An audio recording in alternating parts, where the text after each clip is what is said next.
總之幾隻狗啊！朝早同大家講聲早晨先啦。而家都成10點鐘咯，香港時間。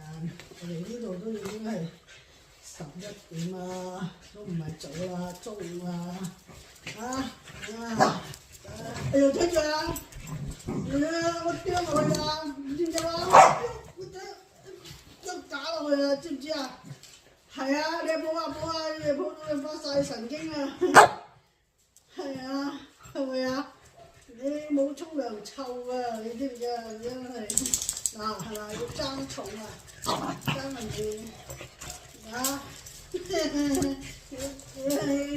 你打到咁樣啊！又話嗱係啊，咁啊你有幾隻嘢你好過邊度啊？係咪先？你去邊度？依家天寒地喂！真係啊！真係啊！你又賺到係啊！真係啊！咁你嚟笑下，咁有個娛樂，有個寄託啦，係咪先？係嘛？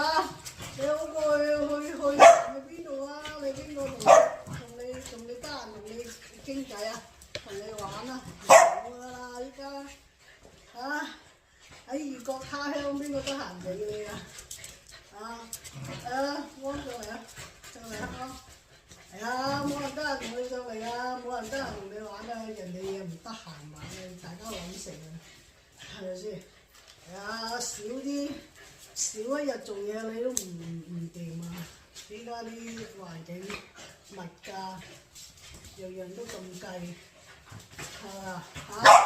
所以大家都要我一個月呢幾隻嘢7隻嘢，一個月都要唔少，都要過10萬嘢啦，幾千蚊港幣養住呢幾隻嘢啊！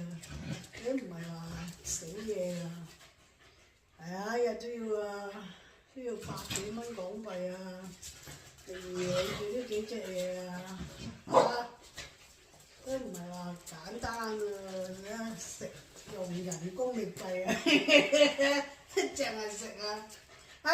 所以啊，大家都你去旅遊咧，你一個月使幾千蚊咧，你又行咗出去啦，又要嘥時間，又屋企又睇唔到啦，你邊有咁嘅精力啊？真係好麻煩啊！係咪先？咁啊，大家又各有各嘅環境啦、生活啦，咁啊養幾隻柯基咯，係嘛？養幾隻柯基咁啊玩下，咁啊佢滴滴色色咁啊喺屋企側邊有個花園。